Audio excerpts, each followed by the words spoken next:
Hello everyone. कुछ current affairs था झारखंड का जो अभी कंटिन्यू स्टार्ट होने वाला है, और आज का झारखंड विशेष में हम लोग डे बाय डे देखेंगे, फिर 15 दिन का देखेंगे, फिर एक महीना का देखेंगे। अभी मैंने यही वीडियो लाइव चलाया हुआ था जो कि अच्छे से टेलीकास्ट नहीं हो पाया, जिस वजह से मैं फिर से इसको आज, है ना, ये आज का झारखंड विशेष में फिर से मैं इसको एक बार फिर से रिकॉर्ड करके मैं डाल दे रहा हूँ।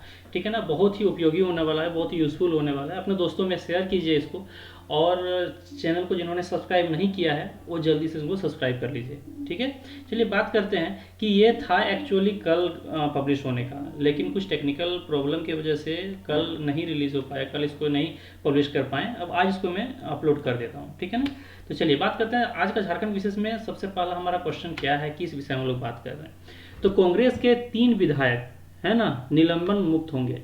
यानी कि कांग्रेस के झारखंड में कांग्रेस के 3 विधायक हैं जिनको निलंबित किया गया था और उसे निलंबन से मुक्त कर दिया जाएगा। तो निलंबन आखिर किया दिया कौन था उनको, यानी कि निलंबित कौन किया था, राज्यपाल किया था या फिर विधानसभा अध्यक्ष किया था या फिर राष्ट्रपति किए थे, कौन किए थे। चलिए बात करते हैं उस बारे में। तो निलंबन जिसको किए थे वो कांग्रेस के नेता ही किए थे, तो कांग्रेस पार्टी नहीं किया था। ठीक है ना, किसने किया था, कांग्रेस पार्टी ने इसको निलंबन किया था। क्यों किया था, बात करने से पहले हम लोग देखेंगे कि विधायक में से कौन कौन थे जिनको निलंबन किया था। तो इरफान अंसारी थे, नमन विकसल कोंगाड़ी और राजेश कश्यप। ये 3 जो है ना, 3 विधायक थे जिनको क्या किया गया, निलंबन कर दिया गया था और निलंबन मुक्त कर दिया गया था।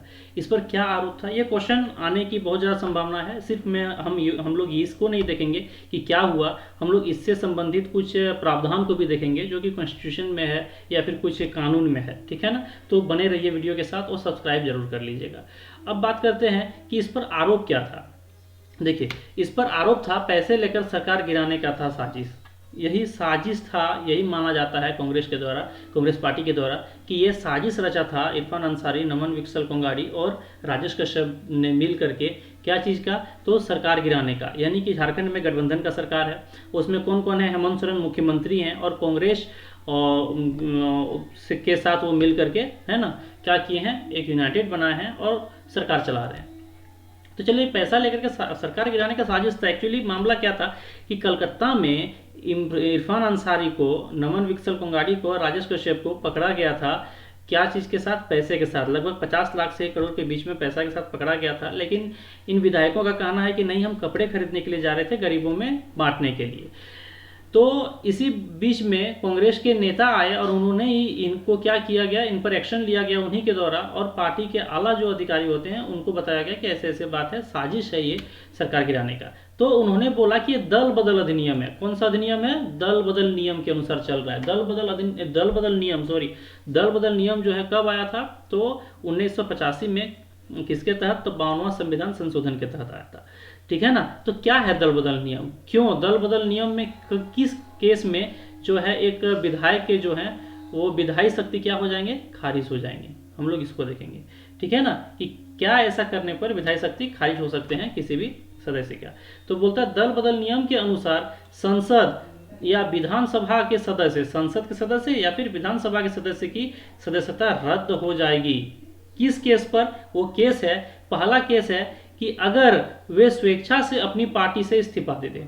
अगर अपनी स्वेच्छा से, ठीक है ना, यहाँ पर बात कर रहा है ये अपनी स्वेच्छा का, कि अपनी स्वेच्छा अगर है, अपनी स्वेच्छा से अगर पार्टी से इस्तीफा दे रहे हैं तो उनकी सदस्यता जो है, विधायी शक्ति जो है, ये खत्म हो जाएगी। कहाँ से सदस्यता, तो विधानसभा से या लोकसभा से, क्या बोलते, संसद से या विधान जो मंडल है राज्य के, है ना, वहाँ से इसका जो है क्या हो जाएगा, विधायी शक्ति या सदस्यता खत्म हो जाएगी। लेकिन अपवाद है कि अगर वे स्वेच्छा से ना करके अगर खुद से पार्टी उसको निकाल दे, ठीक है ना, वे स्वेच्छा से इस्तीफा ना दे और पार्टी उसको निकाल दे अपने पार्टी से, तो वो विधायक का विधायी शक्ति खत्म नहीं होती है, वो किसी दूसरे दल में जाकर के शामिल हो सकते हैं। लेकिन यहाँ स्वेच्छा से बात की जा रही है, तो वो इस्तीफा दे रहे हैं तो हो सकता है। ठीक है ना, अब यहाँ एक और अपवाद है कि अगर वही विधायक जो इस्तीफा दे रहे हैं उनके साथ अगर और भी विधायक हैं, यानी कि 2/3 बहुमत वो ले आते हैं, यानी कि 2/3 विधायक वो अपने पास ले आते हैं, तो एक नया पार्टी का गठन भी कर सकते हैं।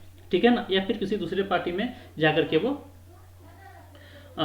विलय भी कर सकते हैं अपने आप को, या मिल सकते हैं। ठीक है ना, तो चलिए बात करते हैं नेक्स्ट हमारे पास है कि वे अपने पार्टी के पक्ष में अगर विपरीत मतदान करता है तो क्या होता है ना, उसकी सदस्यता खत्म हो जाती है। विपरीत मतदान बोले तो कि अगर सभा में है ना, अगर सदन में क्या चल रही है, मतदान चल रही है, या तो कोई बिल को लेकर के मतदान चल रही है, या फिर अविश्वास प्रस्ताव लाया गया हो विपक्ष के द्वारा तो मतदान चल रही है, उस तरह का किसी भी तरह का मतदान अगर चल रही है, उस समय अगर वो अपने पार्टी के विपरीत दूसरे पार्टी में अगर ये दे दिया जाए बहुमत, है ना, वोट दे दिया जाए, तो उसकी क्या होगी, सदस्यता जो होगी, विधायी शक्ति यानी कि उस सदन से सदस्यता उसकी खत्म हो जाएगी। चाहे वो सदन विधानसभा का हो, या वो सदन लोकसभा का हो, या राज्यसभा का हो, किसी का भी हो, वो क्या हो जाएगी, खत्म हो जाएगी। ठीक है। तीसरा चीज है हमारे पास कि अगर कोई निर्दलीय निर्वाचित सदस्य, यानी कि कोई ऐसा सदस्य है जो निर्दलीय निर्वाचित होता है, वो किसी राजनीतिक दल में अगर शामिल हो जाता है, तो क्या होता है ना, उसकी विधायी शक्ति वहां पर भी खत्म हो जाती है। समझ में आ गई बात। अब होता है कि अगर सदन में बहुमत चल रहा हो तो ठीक है, सदन में अगर बहुमत चल रहा हो तो ठीक है, अगर उस समय हम वोट दे दिए अपनी पार्टी को, अगर विपरीत को दे दिए, तो हमारा वहाँ क्या होती है, सदस्यता खत्म हो जाती है उस सदन से। लेकिन अगर वो स्वयं वोटिंग से अलग रखे, तो यानी कि वोट हो रही है, हम नहीं जाएंगे वोट देने के लिए, इस तरह की अगर परिस्थिति आ गई, अगर वोट नहीं देते हैं, अपने आप को अलग रखते हैं, तो क्या होता है ना, उस समय भी उसकी सदस्यता खत्म हो जाती है। ठीक है, कि अपने आप को वोट से अलग नहीं रखना है। हाँ, रख सकते हो, लेकिन 15 दिन पहले इन्फॉर्म करना होता है कि आई विल बी अब्सेंट। ठीक है ना, मैं अब्सेंट रहूंगा उस जगह से। इसी तरह से अगर कोई प्रॉब्लम होती है तो उसको पहले से सूचना देनी पड़ती है।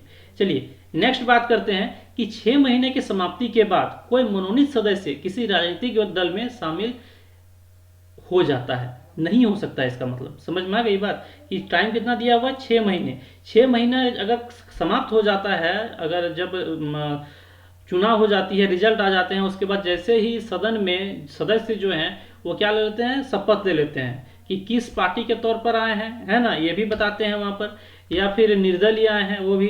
अगर कोई भी मनोनीत सदस्य होते हैं, सदस्य 2 प्रकार के होते हैं सदन में, एक होते हैं निर्वाचित, एक होते हैं मनोनीत। यानी कि मनोनीत अभी लोकसभा में मनोनीत सदस्य नहीं है, 2 हुआ करते थे, उसको भी खत्म कर दिया गया। ठीक है, राज्यसभा में है अभी। ठीक है, तो हमारे विधानसभा, झारखंड विधानसभा में भी है। ठीक है ना, उसमें एंग्लो इंडियन को मनोनीत किया जाता है। ठीक है, तो 6 महीने की समाप्ति के बाद कोई भी मनोनीत सदस्य अगर राजनीतिक दूसरे, अगर मतलब कि हम मनोनीत किए गए हैं, अगर मैं बाद में मनोनीत मतलब किसी पार्टी से नहीं हूं, अगर बाद में अगर किसी पार्टी में अगर मैं शामिल हो जाता हूं, तो मेरी जो वहां की विधायी शक्ति है या फिर उस सदन से सदस्यता है, वो क्या हो जाएगी, समाप्त हो जाएगी। चलिए इसमें बस इतना ही। चैनल को सब्सक्राइब जरूर कर लीजिएगा, और लाइव आने वाले हैं और भी चीज़ों के साथ, और करंट अफेयर्स इसी तरह से आएंगे। करंट के साथ साथ जो है हम ज्योग्राफी, पॉलिटी, हिस्ट्री के जितने भी कंटेंट्स हैं, जितने भी कंटेंट्स हैं, सारे को लेकर के आप लोगों के पास आने वाले हैं, जो कि JSSC CGL के लिए बहुत ही बेहतरीन होने वाला है। इसीलिए अपने दोस्तों को शेयर करिए और चैनल को सब्सक्राइब कीजिए, और इस चैनल जो फैमिली है, चैनल फैमिली, इसका एक पार्ट बन जाइए। ठीक है, चलिए धन्यवाद।